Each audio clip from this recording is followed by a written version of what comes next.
5 seconds.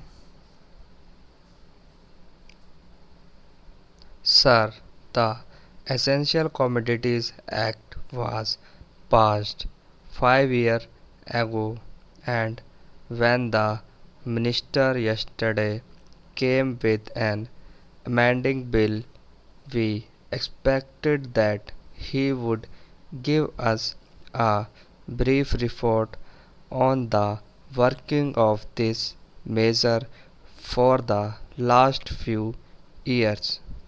But unfortunately, we are kept in the dark in regard to the exact working of the Act and the nature of the difficulties the minister is facing, sir.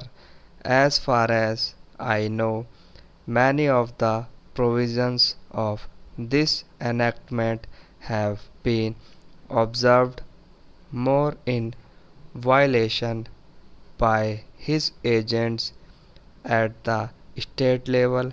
The food minister may be very earnest, may be very able, and may be very anxious to see that the various provisions of the Act are implemented in the most effective manner at the state level, but unfortunately his agents at the state level are not equally enthusiastic or equally anxious to observe the provisions of this enactment.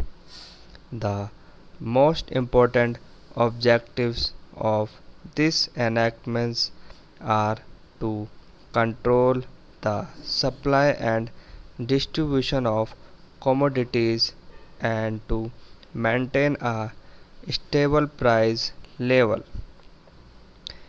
In regard to both these aspects, I am afraid that the government has failed to realize the objectives in view.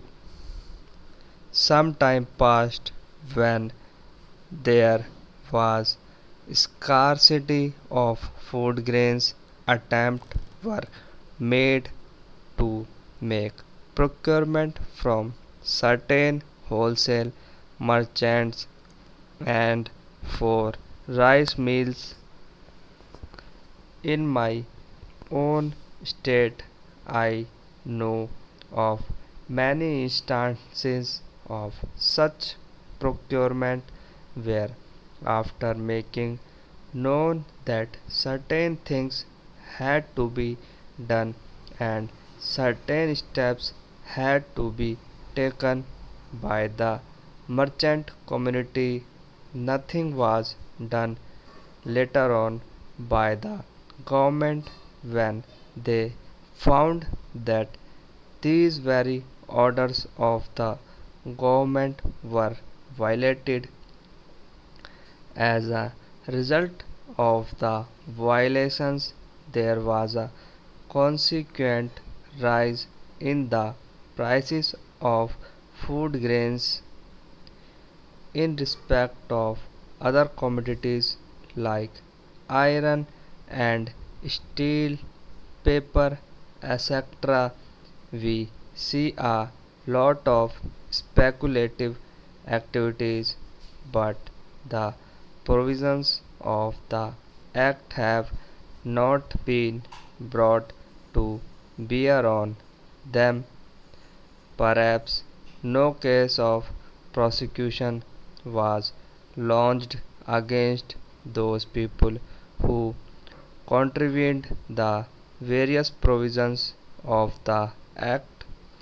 We are interested to know in how many cases the government have taken steps to prosecute individuals who have violated the various sections of the Act. The minister said that the powers under the Act were not educate. We sympathize with the food minister, but I want to know what action has been taken in this regard by the various state governments. In regard to the amending provision, I want to know from the minister what would be his difficulty even if minor offences are taken to court of law. For instance, the Motor Vehicles Act deal with various offences, both major and minor, and various minor offences under the act are taken to courts and people are prosecuted. What is the difficulty in taking these cases of a minor nature to courts of law? There the people will have some safety that they will get a hearing, and if the offences are really offences, then they would be prosecuted. Otherwise, they will be acquitted.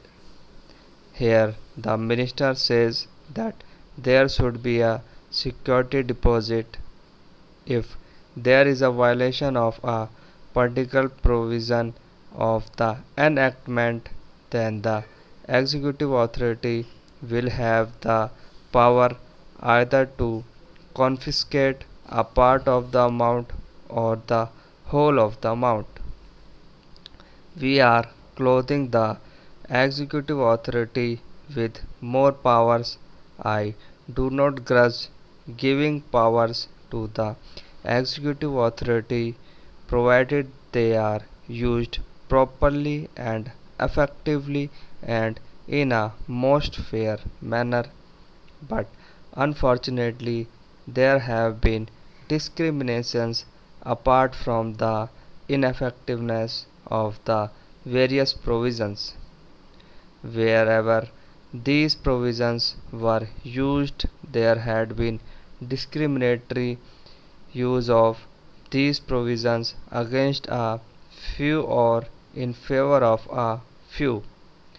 Normally, when officers are clothed with more powers, there is large scope for corruption. I feel that it would be desirable to avoid such malpractices, and it would be desirable, I think, that even for minor offences the parties should have a chance to defend their actions. I do not think that this problem of dealing with minor offences will become complex or complicated in any way if we take them to court of law.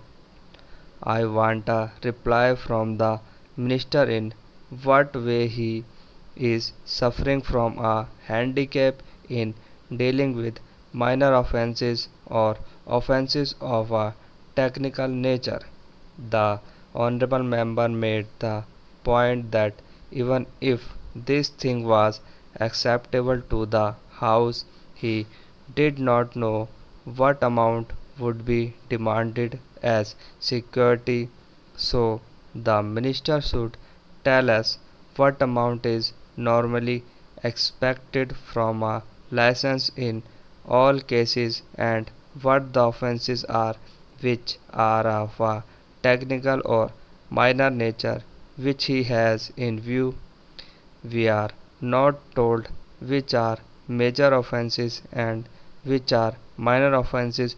Clarification on these points are necessary. I wish that the act which came into effect long ago was implemented properly. I know that the minister here is very earnest in implementing it, but his colleagues at the state level and at the central level are disappointing him.